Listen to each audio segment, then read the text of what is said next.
Hey, Vinny Mokas here, Ronin Fishing. It's not too often you get to, nowadays in fishing you come across like something's pretty innovative.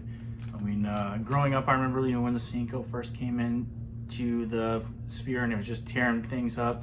When the zipper worm came in, and that was blowing things up. And then more recently, you have like kind of well, they had a last tag back in the day too, but that didn't really take off. Now you got Z-Man that has something that looks similar, and those kind of those are groundbreaking, industry breaking, type designs and soft plastics. We don't really see that too much now.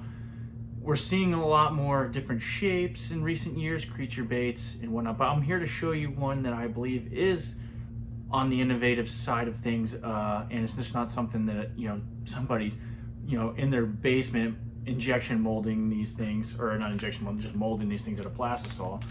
And that is the Geecrack Bellows Gill.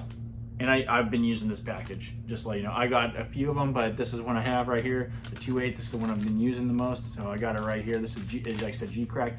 And they're actually innovating a lot when it comes to soft plastics, whether it be like specific fall rates or whatnot on some of their baits. If you look at some of their other trailers, it's pretty, I mean, if there's a company out there that is innovating now in the realm of soft plastics, I believe it's them. They're a Japanese company. Now, I'm going to show you some of these because this is pretty cool. Now, if you remember the zipper worm back in the day, that was revolutionary, and just who would have thought that you made something look like a zipper and with a little twist tail at the end that it would be catching fish. Now, look at this thing here. Now, there's a number of sizes. This is the 2.8. There's a 3.8, a 4.8, and this is the 2.8 right here. And I don't know if you see, I'm just barely moving that thing. It moves. What you'll see here is these are all just ribs, and there's a small inner core there, pretty much a worm, if you will. And these ribs, obviously they, as you can see, they bulbous right here and then go into smaller regions. Now, I'll tell you this, that little design there creates some very interesting action. Now let's go on to some other thing. So most soft plastics, they got stuff on them, one way or the other. They're some kind of scent, attractant. When you get these and you pull them out, this has a unique smell to it, and it's kind of like in a semi clamshell inside with just a little bit of piece of plastic that holds them so you can grab them. But they are juicy, and it's a unique smell to it. And I'm not really completely sold. I can't see it being a detractor for it, but because I mean, the fish bite it one way or the other, but I think it's more the action. Maybe they hold on to it a little bit better with that. But this one I've been fishing with, and it quickly goes away, and then it's just a real supple plastic, and you can see how it just lays. Now, I will say this thing, on the con side of it, they are not, they're more like fishing a Yamamoto style bait. They don't last very long, get 2-3 fish out of them, but they do catch fish. What you'll notice is with this, it gives you a large profile, but you get that subtle bait action. This tail moves like you wouldn't believe. I got a Texas rig here. It's actually a free rig that I had going on this, and I cut it off because I was doing some other maintenance. But well, you'll see here is even these little ribs here that are impeded by the hook itself, they move as they go through the water. But then this tail action, so it's imperative on this you get the right size hook, because this thing moves.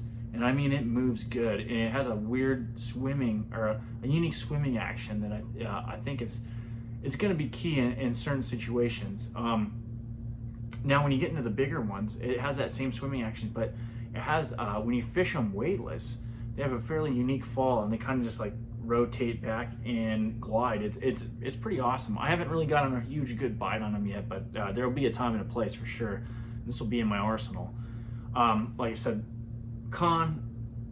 they're not as durable as a lot of other soft plastics. Pro, the action makes up for it, and I think the fish catching will make up for that as well. If you can get some extra bites, it's pretty awesome.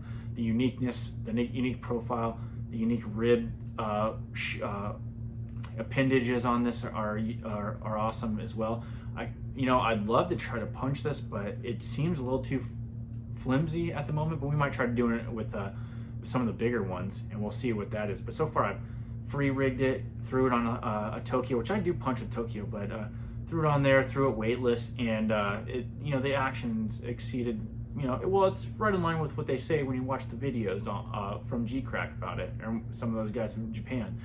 So it's a great bait. Now, I don't know what it's going to replace. Like some people said, it might replace a Cinco. I haven't seen that. I just think it adds to the arsenal. Like I said, on this little one, some of the ways you can rig it, you got the free rig like this, weightless. Another way, which I'm probably going to take this one off and just throw it on there, is a Ned rig head, just a jig head. And I'm telling you, because I think this back action is, that tail is just something else in the water when you pull it out. So like a Ned rig, and then possibly punching, like I said, weightless. There is a good video of somebody, doing the various rigs, even like a NACO rig with this, and it looks pretty amazing. I just don't see myself throwing this with a NACO.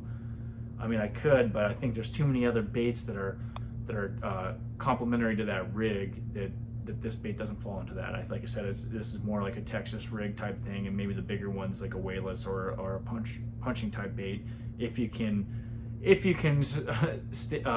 deal with the fact that you're going to tear a few of these things. And like I was fishing this in a free rig, and I had to rip the tail off, especially when you're around a lot of little fish. It's not that hard to deal with, to rip this off. But like I said, innovative, not only in the scent, the impregnation of whatever scent they're using, but innovative in the style of bait. I haven't seen another bait that's got this, goes from shallow to a bulbous to another shallow type structure with appendages with just a single shot like worm core to it. So I couldn't help it. I had to get some and try them out. And so far, they're pretty good. Like I said, it's just the only downside is the dependability or durability of them. But anyway, that's it. This is the Geecrack Bellows Gill. I got a couple other baits that we're going to do some reviews on, so like, subscribe. Talk to you later.